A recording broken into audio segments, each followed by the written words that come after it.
साथियों, आप सभी का इस प्लेटफॉर्म पर स्वागत है। यहाँ पर हम लोग यूपी ट्रिपल एससी के द्वारा जो लेखपाल की भर्ती परीक्षा होनी है उसके लिए घटनाचक्र पब्लिकेशन के द्वारा जो लेखपाल के लिए टोहो नामक सीरीज निकाली गई, जिसमें 10 प्रैक्टिस सेट पूरे व्याख्या के साथ दिए गए हैं। उसका सेट नंबर 2 आज के वीडियो में हम लोग देखेंगे। तो चलिए प्रारंभ करते हैं। सबसे पहले जो हिंदी वाला पोर्शन है उसको कवर करते हैं। तो देखिए, पहला प्रश्न है, निम्न में से कौन सा उच्छ्वास का संधि विच्छेद है? तो उच्छ्वास का संधि विच्छेद क्या है? उत्तधन श्वास। उत्तधन श्वास है, इसमें व्यंजन संधि है। अगला है, युद्ध में स्थिर रहने वाला किस समास का विग्रह पद है? तो ये जो है अलुक तत्पुरुष समास का विग्रह है। ठीक है, आगे चलते हैं। अगला है, आजकल अनुशासन के अभाव में विद्यार्थियों में उच्च श्रृंखलता आती है। तो ये जो उच्च श्रृंखलता रेखांकित शब्द है, शब्द को शुद्ध करना है, क्योंकि ये अशुद्ध है। तो इसमें जो शुद्ध शब्द है वो है आपका क्या है? उच्च श्रृंखलता है। ये जो सी ऑप्शन में लिखा हुआ है ये आपका सही है। आगे चलते हैं। बधु का सामान्य बहुवचन रूप क्या होगा? बधु का जो है सामान्य बहुवचन आपका हो जाएगा क्या? बधुएं। अगला है, दिए गए विकल्पों में से कौन सा सुमेलित है? पहला, तुलसीदास जी कई वर्षों तक काशी में रहने के पश्चात, इन्हें हमें क्रम से लगाना है। ठीक है, तो देखिए, तुलसीदास जी कई वर्षों तक काशी में रहने के पश्चात, इसके बाद क्या आएगा? इसके बाद आपका आ जाएगा अयोध्या चले गए, वहाँ उन्होंने रामचरितमानस लिखा। इसके बाद आपका वह कभी कभी काशी और चित्रकूट भी चले जाते थे। इसके बाद रामचरितमानस के अतिरिक्त उन्होंने कई अन्य पुस्तकें लिखी, जिनमें विनय पत्रिका, गीतावली, कवित्र रामायण, राम ललान छू और हनुमान बाहुक जो है अधिक प्रसिद्ध हैं। तो ला या रा वा ये आपका क्रम हो जाएगा। नीचे लोकोक्तियाँ और उनके अर्थ दिए गए हैं। इनमें गलत अर्थ वाली लोकोक्तियों का चयन कीजिए। कौन सा गलत है? तो देखिए, आगे नाथ न पीछे पगा बंधनहीन सही है। तीन तेरा होना का संगठित होना नहीं होता है। तीन तेरा का मतलब होता है भाग जाना होता है, ना कि संगठित होना। तो इस प्रकार से बी वाला सही नहीं है। जबकि एक टकसाल के ढले हैं, सब एक जैसे हैं, आँख के अंधे गांठ के पूरे, मूर्ख लेकिन धनवान। संरचना शब्द के लिए कौन सा पर्याय शब्द अनुचित है? कौन सा पर्याय शब्द जो है वो अनुचित है? तो देखिए, इसके लिए संरचना के लिए विरचित, रचना विन्यास, संगठना ये सही, परंतु उद्भावना जो है ये सही नहीं है। ठीक है, आगे चलते हैं। निम्नलिखित गद्यांश को भलीभांति पढ़ना है और इससे संबंधित प्रश्नों को उत्तर देना है। गद्यांश है कि क्या हम बिना क्रोध किए शांत रह सकते हैं? बात तो क्रोध करने की हो, पर अपने को शांत रखना ही योग है। इस महायोग की प्रवृत्ति हम स्वयं पैदा कर सकते हैं। महत्वपूर्ण है कि हम एकांत में बैठें, आस्था रखें कि हाँ, मुझे शांत रहना है, मुझे किसी भी परिस्थिति में उत्तेजित नहीं होना है और मैं ऐसा कर सकता हूँ। अतः एकाग्रचित होकर के दृढ़ संकल्प शक्ति द्वारा हम शांत रहने की प्रवृत्ति को अपना कर क्रोध पर काबू पा सकते हैं। शांत रहने का मार्ग अपनाने पर हमारी दुनिया बदल जाएगी और जीवन अधिक आनंदमय लगेगा। हमारे चेहरे पर नई चमक, कार्य में नया उत्साह, हृदय में निर्मलता एवं शीतलता का स्वयं अनुभव होने लगेगा। बिना श्रम के, बिना किसी खर्च के और किसी उपचार के बिना ही पाचन क्रिया स्वतः ठीक होने लगेगी। होने पर छोटे मोटे रोग दूर भाग जाएंगे। आगे चलते हैं। उपयुक्त गद्यांश का सही शीर्षक क्या होगा? तो इसका सही शीर्षक होगा शांत रहो सुखी रहो।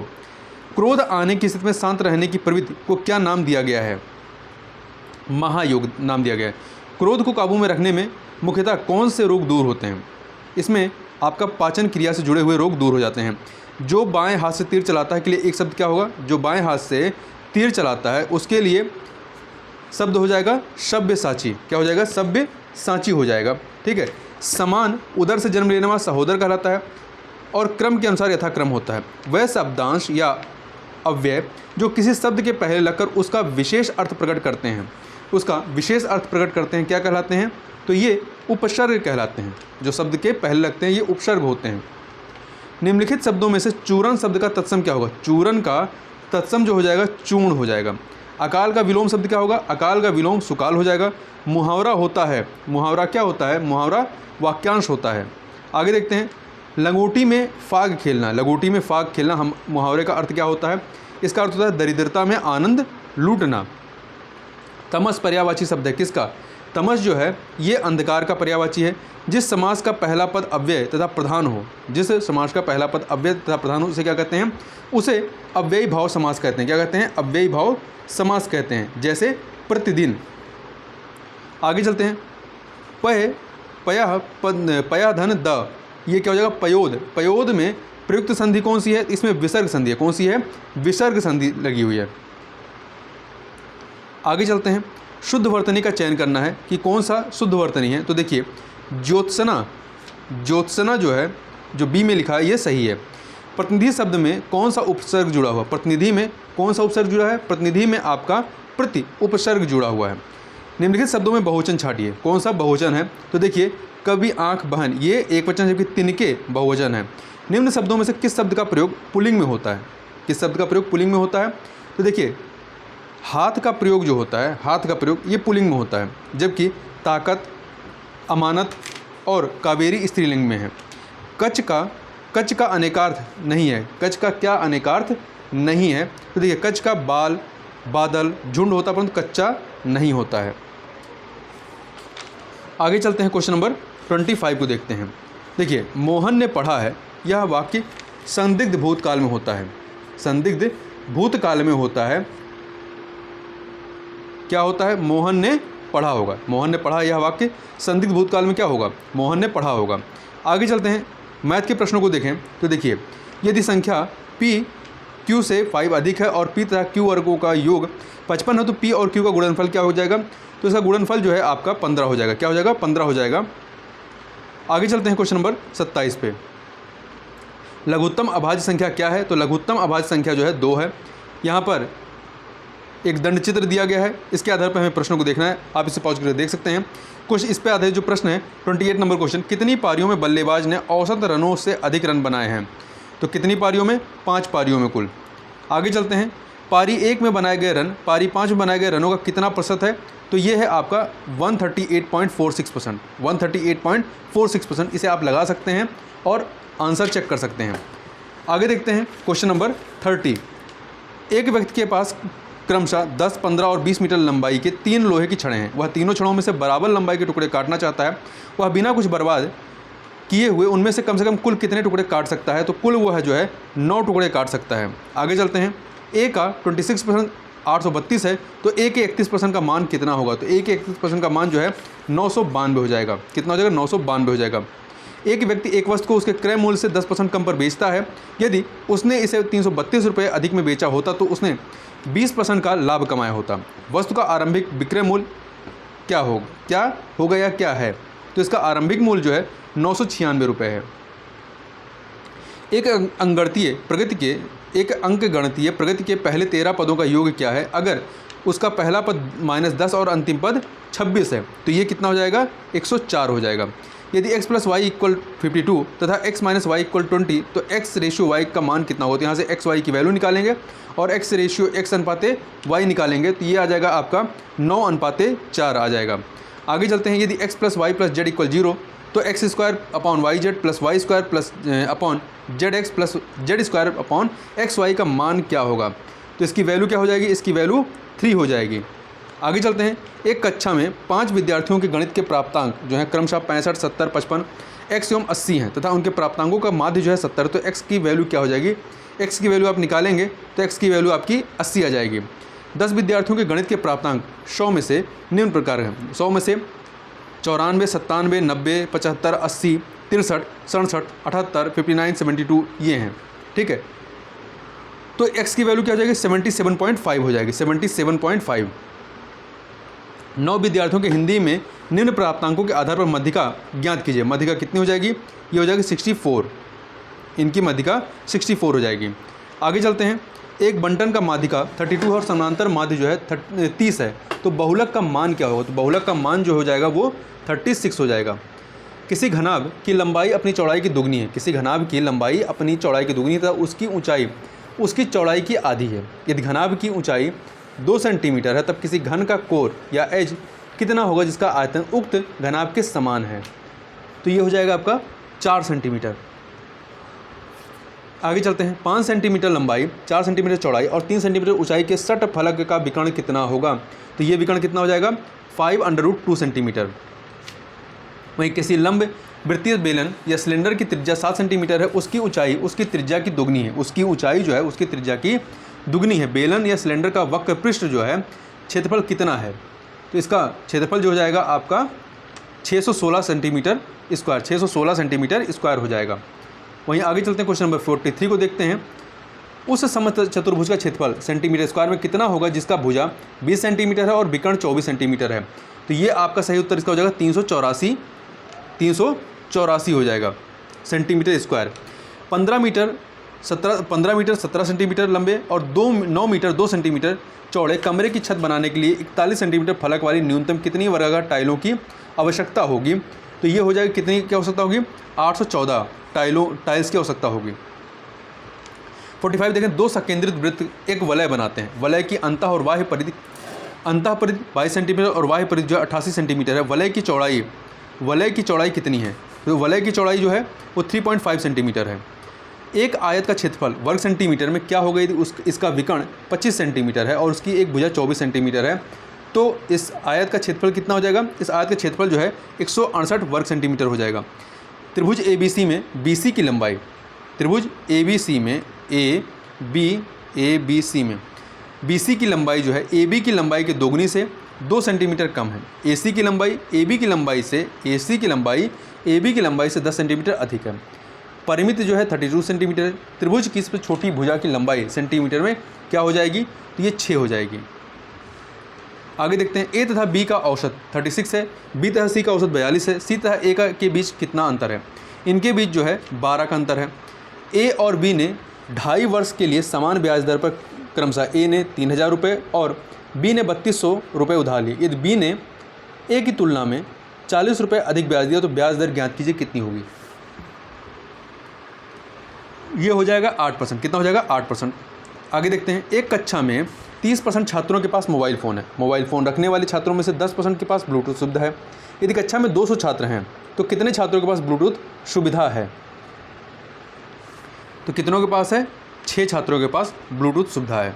आगे चलते हैं, किसी वर्ष की उन तिथियों को क्या कहते हैं जिनमें रात और दिन की लंबाई में अंतर सर्वाधिक होता है? तो उसे कहा जाता है संक्रांति। क्या कहते हैं? संक्रांति कहते हैं। 51 का C जो है वो आपका सही हो जाएगा। आगे चलते हैं, अंतर्राष्ट्रीय परमाणु ऊर्जा एजेंसी का मुख्यालय कहाँ पर स्थित है? तो इसका जो मुख्यालय है वो आपका ऑस्ट्रिया की राजधानी वियना में है। ठीक है, आगे चलते हैं। आगे यदि देखें तो आंवला का सर्वाधिक उत्पादन कहाँ होता है? तो आंवला का सर्वाधिक उत्पादन जो है आपका प्रतापगढ़ में होता है। कहाँ पे? प्रतापगढ़ में होता है, उत्तर प्रदेश के प्रतापगढ़ में। आगे देखते हैं, मोहिनी अट्टम नृत्य निम्नलिखित में से किस राज्य से संबंध है? तो इसका जो संबंध है वो केरल से है। निम्नलिखित में से कौन सा एक मौलिक कर्तव्य नहीं है? कौन सा एक मौलिक कर्तव्य नहीं है? देखिए, संविधान का पालन और उसके आदर्शों, संस्थाओं, राष्ट्रीय ध्वज और राष्ट्रगान का सम्मान करना है। भारत की संप्रभुता, एकता और अखंडता की रक्षा करना है। प्राकृतिक पर्यावरण की रक्षा एवं उसका संवर्धन करना, ये भी है। सैन्य और शिक्षा के सभी उपाधियों का उन्मूलन, ये जो है आपका नहीं है। ठीक है, आगे चलते हैं। 11वीं अनुसूची में वर्णित कुल कितने विषयों पर पंचायतों को कानून बनाने की शक्ति प्रदान की गई है? कुल 29 विषयों पर कानून बनाने की शक्ति दी गई है, जबकि जो नगर पंचायत हैं उनको 18 विषयों पर। निम्नलिखित में से मेमोरी का सबसे छोटा मात्रक कौन सा है? मेमोरी का सबसे छोटा मात्रक जो है किलोबाइट है। इन चारों में से किलोबाइट है। निम्नलिखित में से ऐसे तो देखिए, मेमोरी का सबसे छोटा मात्रक क्या होता है? बिट होता है। ठीक है, बिट कहलाता है। निम्नलिखित में से किसे कंप्यूटर का नर्वस सिस्टम या नाड़ी तंत्र कहा जाता है? किसे कहा जाता है? तो कंट्रोल यूनिट को। ठीक है, कंट्रोल यूनिट को कहा जाता है। निम्नलिखित में से किस आंदोलन का नेतृत्व गांधी जी ने किया था? किसका नेतृत्व गांधी जी ने किया था? तो गांधी जी ने जो है खेड़ा सत्याग्रह का नेतृत्व गांधी जी ने किया था। आगे चलते हैं। देखिए, गांधी जी के द्वारा चंपारण सत्याग्रह 1917, खेड़ा सत्याग्रह 1918, अहमदाबाद टेक्सटाइल मिल आंदोलन 1918, असहयोग आंदोलन 1920, सबने अवज्ञा आंदोलन 1930 और भाषण आंदोलन 1942 को नेतृत्व प्रदान किया गया था। निम्नलिखित में से कौन सुमेलित नहीं है? संस्था आंदोलन और उसके संस्थापक में ब्रह्म समाज के संस्थापक राजा राम मोहन राय थे। प्रार्थना समाज के आत्माराम पांडुरंग थे। थियोसॉफिकल सोसाइटी के एनी बेसेंट नहीं थे। इसकी स्थापना जो है मैडम ब्लाटवस्की, कर्नल अल्काट विलियम क्वान जज तथा अन्य ने की थी, न कि एनी बेसेंट ने। इसकी स्थापना वर्ष 1875 में न्यूयॉर्क में हुई थी, जबकि भारत में 1882 में मद्रास के अंडियार में इसका अंतर्राष्ट्रीय कार्यालय खोला गया था। यंग बंगाल आंदोलन, हेनरी विवियन डिरेजियो, ये सही है। यहाँ पर सी वाला सही नहीं है। क्वेश्चन नंबर 61 देखते हैं। शासक और उसकी उपाधि कौन सी सुमेलित नहीं है? तो देखिए, समुद्रगुप्त की उपाधि पराक्रमांक, चंद्रगुप्त द्वितीय की विक्रमादित्य थी, कुमारगुप्त की शकारी जो है ये कुमारगुप्त की नहीं रही है, ये चंद्रगुप्त द्वितीय की रही है, ना कि कुमारगुप्त की। ठीक है, तो शकारी जो उपाधि है ये चंद्रगुप्त द्वितीय की थी। कुमारगुप्त ने महेंद्रादित्य, श्री महेंद्र तथा अश्वमेध महेंद्र की उपाधि धारण की थी। स्कंदगुप्त ने क्रमादित्य की उपाधि धारण की थी। यहाँ पर सी वाला जो है वो सही नहीं है। निम्नलिखित में किस राज्य की जनसंख्या सर्वाधिक है? किसकी जनसंख्या जो है वो सर्वाधिक है? तो देखिए, बिहार, इन चारों में से आप देखेंगे महाराष्ट्र की जनसंख्या सर्वाधिक है। ऐसे तो देखा जाए भारत में सर्वाधिक जनसंख्या उत्तर प्रदेश की है और न्यूनतम जनसंख्या सिक्किम की है।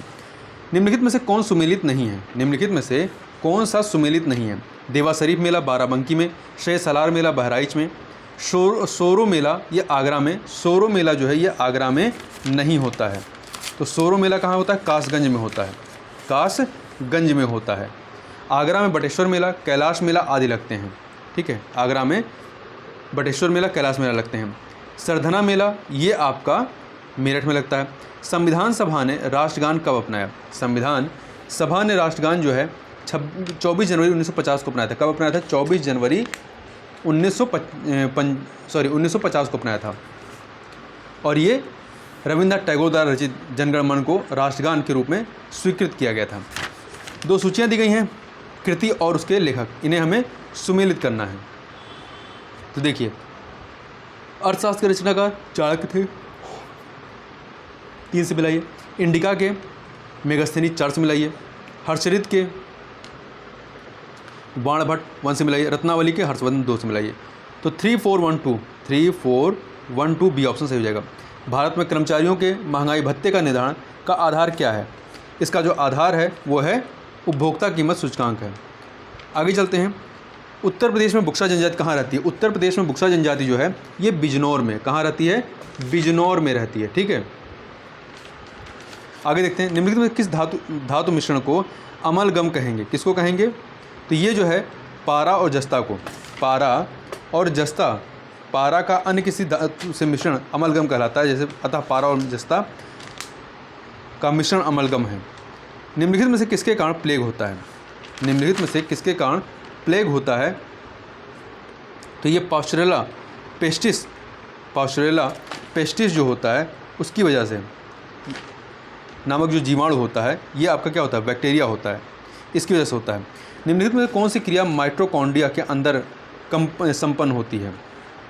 ठीक है, कौन सी होती है? तो आप देखें, टाई कार्बोक्सिलिक एसिड चक्र इसके अंदर संपन्न होती है। आप इसका देखें, देखिए, ट्राई कार्बोक्सिलिक एसिड चक्र या साइट्रिक एसिड चक्र को क्रेब्स चक्र भी कहते हैं। यह क्रिया माइटोकॉन्ड्रिया के मैट्रिक्स में होती है। झूलती मीनारों वाली एक मस्जिद भारत के किस शहर में स्थित है? तो झूलती मीनारों वाली मस्जिद जो है आपका कहाँ पर स्थित है? अहमदाबाद में अवस्थित है। कहाँ पर? अहमदाबाद में। आगे देखते हैं, राष्ट्रीय युवा दिवस कब मनाया जाता है? राष्ट्रीय युवा दिवस जो है ये आपका 9 जनवरी को स्वामी विवेकानंद के जन्म दिवस के अवसर पर मनाया जाता है। देखिए, राष्ट्रीय युवा दिवस 2022 की थीम क्या है? It's all in the mind.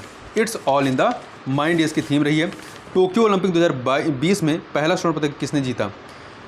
तो ये जो पहला स्वर्ण पदक है ये आपका यांग किवान ने जीता था। किसने जीता था? यांग किवान ने, चीन की यांग किवान ने जीता था। आगे चलते हैं।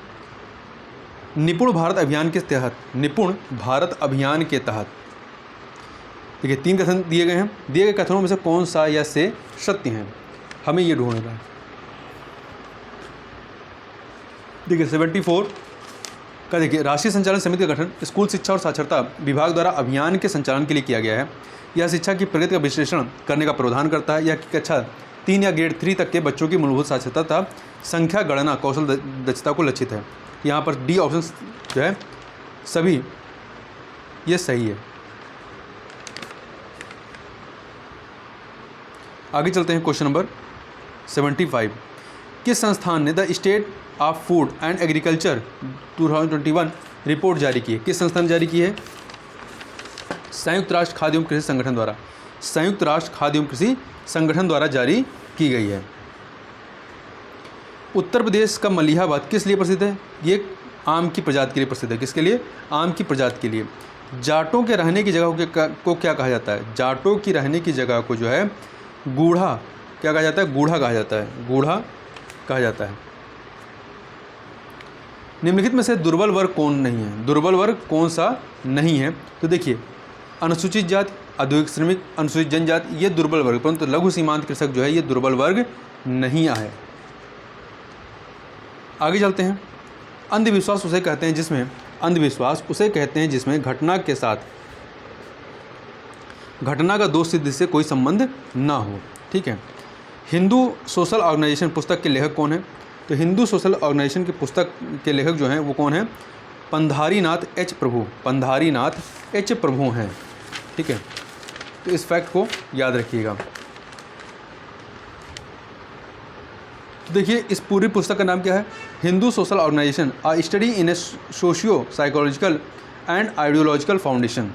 अगला है, वर्तमान भारत के केंद्रीय ग्रामीण विकास एवं पंचायती राज मंत्री कौन है? तो ये हैं गिरिराज सिंह। कौन है? गिरिराज सिंह हैं। और श्री फग्गन सिंह कुलस्ते केंद्रीय ग्रामीण विकास मंत्रालय में राज्य मंत्री हैं। आगे देखते हैं क्वेश्चन नंबर 82। एकीकृत बाल विकास सेवा योजना ICDS भारत सरकार द्वारा कब शुरू की गई? तो यह जो ICDS है ये भारत सरकार द्वारा 2 अक्टूबर 1975 से 2 अक्टूबर 1975 से प्रारंभ की गई है। ठीक है, 2 अक्टूबर 1975 को एकीकृत बाल विकास योजना भारत सरकार द्वारा शुरू की गई है। आगे चलते हैं। अगला है, किस पंचवर्षीय योजना का मुख्य उद्देश्य गरीबी हटाओ था? तो ये था आपका 5वीं पंचवर्षीय योजना का। किसका था? 5वीं पंचवर्षीय योजना का, जो कि 1974 से लेकर के 1979 तक रहता है। आगे चलते हैं। 2011 की जनगणना के अनुसार सबसे न्यूनतम शिशु लिंगानुपात किस राज्य में दर्ज हुआ? सबसे न्यूनतम शिशु लिंगानुपात जो है वो कहाँ दर्ज किया गया है? ये दर्ज हुआ है हरियाणा में। ठीक है, कहाँ पर? हरियाणा में हुआ है, 84। देखिए, सबसे कम आपका न्यूनतम शिशु लिंगानुपात वाले राज्य है किन प्रदेश में? नंबर 1 पे हरियाणा है 834, फिर पंजाब है, फिर जम्मू कश्मीर है, फिर राजस्थान, फिर गुजरात है। भारत में निर्धनता का कौन सा कारण अधिक उपयुक्त नहीं दिखाई देता है? अधिक उपयुक्त नहीं दिखाई देता है, तो ये कौन सा कारण है? यह है काम मिलने पर भी काम करने की इच्छा का ना होना। निम्नलिखित में से कौन एक सामाजिक समस्या है? कौन सी एक सामाजिक संस्था है? अस्पृश्यता, अनटचेबिलिटी ये जो है ये सामाजिक समस्या है। अपराध एक अवधारणा है, अपराध एक अवधारणा है, सामाजिक अवधारणा है। निम्नलिखित में से कौन सामुदायिक विघटन की श्रेणी में सम्मिलित नहीं हुआ? कौन नहीं सम्मिलित हुआ? तो तलाक जो है इस सामुदायिक विघटन की श्रेणी में सम्मिलित नहीं हुआ है। ठीक है, तलाक व्यक्तिगत कारण है जिसके फलस्वरूप पारिवारिक विघटन होता है। भारत में सामुदायिक विघटन की श्रेणी में बेरोजगारी, घूसखोरी, भ्रष्टाचार, निर्धनता, अपराध आदि में वृद्धि हुई है। वर्तमान भारत में ग्रामीण नेतृत्व को निर्धारित करने वाले प्रमुख कारक कौन सा है? तो इसका प्रमुख कारक कौन सा है? वर्तमान समाज में ग्रामीण नेतृत्व को प्रभावित करने वाले प्रमुख कारक आर्थिक स्थिति हैं। शिक्षा और योग्यता अभी ग्रामीण नेतृत्व का निर्धारण करते हैं। तो यहाँ पर आपका 89 का आर्थिक हो जाएगा। ग्रामीण नेतृत्व के उभरते प्रतिमान की कौन सी विशेषता नहीं है? तो कौन सी विशेषता नहीं है? तो शिक्षा व युवकों के महत्व में वृद्धि, ग्राम में प्रजातांत्रिक नेतृत्व का उदय, उच्च वर्ग की प्रधानता व प्रमुखता, परिवार व जाति के प्रभाव में ह्रास। ठीक है, तो ये उच्च वर्ग की प्रधानता व प्रमुखता ये विशेषता है, ग्रामीण नेतृत्व के उभरते प्रतिमान की आवश्यक विशेषता है। ये क्वेश्चन नंबर 90। ये ग्रामीण नेतृत्व के उभरते प्रतिमान की प्रमुख विशेषताओं में उच्च जाति के महत्व में कमी, शिक्षा का महत्व, प्रजातांत्रिक नेतृत्व का प्रादुर्भाव, भूस्वामित्व, परिवार तथा जाति में प्रभाव में ह्रास, स्त्रियों की भागीदारी। आगे चलते हैं। उत्तर प्रदेश जमींदारी उन्मूलन व भूमि सुधार अधिनियम कब लागू हुआ? तो ये जो है आपका कब लागू हुआ था? 1 जुलाई भूमि सुधार अधिनियम 1950 जो है 1 जुलाई 1952 से प्रभावी हुआ है। आगे चलते हैं, क्वेश्चन नंबर 92 देखते हैं। देखिए, भारत में हरित क्रांति के सूत्रधार कौन थे? भारत में हरित क्रांति के सूत्रधार कौन थे? इसके सूत्रधार तो जो थे हरित क्रांति के, वो MS स्वामीनाथन थे। कौन थे? MS स्वामीनाथन थे। निम्न में से लघु परंपरा का अंग नहीं है। लघु परंपरा का अंग नहीं है, ठीक है। तो ये आपका क्या हो जाएगा? ये हो जाएगा रामायण। 73वें संविधान संशोधन के अनुरूप में उत्तर प्रदेश में प्रथम ग्राम पंचायत चुनाव कब हुआ था? तो ये जो आपका हुआ था 94 का D 1995 में। भारतीय ग्रामीण समाज ने ग्रामीण विकास कार्यक्रमों के परिणामस्वरूप निम्नलिखित में से कौन सी सर्वाधिक अवांछित स्थिति उत्पन्न हुई है? तो देखिए, इसका मैंने मान लिया है B कृषिकरण, ठीक है। तो D ऑप्शन आपका सही हो जाएगा। ग्रामीण भारतीय समाज में ग्रामीण विकास कार्यक्रमों के परिणामस्वरूप निम्नलिखित में से कौन सी सर्वाधिक अवांछित स्थिति उत्पन्न हुई है? B कृषिकरण है। महालवाड़ी व्यवस्था की अवधारणा किसने दी थी? तो महालवाड़ी की व्यवस्था जो है या अवांछित स्थिति जो है उत्पन्न की थी, एक सेकंड, भारतीय ग्रामीण समाज में ग्रामीण विकास कार्यक्रमों के परिणामस्वरूप निम्नलिखित कौन सी सर्वाधिक अवांछित स्थिति उत्पन्न हुई? तो ये आपका 95 का जो था, ये B कृषिकरण का था। B कृषिकरण था 95 का D। वहीं महालवाड़ी व्यवस्था की अवधारणा किसने दी थी? तो महालवाड़ी व्यवस्था की अवधारणा जो है ये मैकेंजी ने दी थी। किसने दी थी? मैकेंजी ने दी थी, ठीक है। महालवाड़ी व्यवस्था में लंबरदार कहा जाता था। महालवाड़ी व्यवस्था में लंबरदार जो होते थे, ये गांव के मुखिया को कहा जाता था। किसको कहा जाता था? गांव के मुखिया को, जिसका कार्य गांव से लगान वसूल कर कंपनी को देना था। भारत में जगीदारी प्रथा किस काल में विकसित हुई थी? भारत में जगीदारी प्रथा जो है ये मुस्लिम शासनकाल में जन्म हुआ था, या इसका विकास हुआ था, ठीक है। आगे चलते हैं। दीनदयाल अंत्योदय योजना का उद्देश्य क्या है? दीनदयाल अंत्योदय योजना का उद्देश्य आजीविका के अवसरों में वृद्धि कर शहरी और ग्रामीण गरीबों को कम करना है। ये आपका सही कथन है। आजीविका के, देखिए, इसके अधिक मलिन बस्तियों में रहने वाली स्थिति बरकरार रखना, शहरी और ग्रामीण गरीबी पर ध्यान न देना, ग्रामीण श्रमिकों को बेरोजगारी भत्ता, ये सभी जो हैं इससे संबंधित, परंतु ये आगे नहीं बढ़ पाए। अगला है निर्मल भारत अभियान कार्यक्रम का उद्देश्य क्या है? निर्मल भारत अभियान कार्यक्रम का उद्देश्य जो है खुले स्थान पर मल त्याग की पारंपरिक प्रथा का समापन करना है, ठीक है। इससे ग्रामीण साक्षरता को बढ़ावा होगा, ग्रामीण बच्चों गरीबों की अन्न की उपलब्धता बढ़ेगी और शहरी क्षेत्र जो है पेयजल की व्यवस्था हो सकेगी। तो इस प्रकार से यहाँ पर हम लोगों ने पूरे 100 प्रश्नों को देखा। तो इस वीडियो में बस इतना ही। मिलते हैं नेक्स्ट वीडियो, तक के लिए बहुत बहुत धन्यवाद।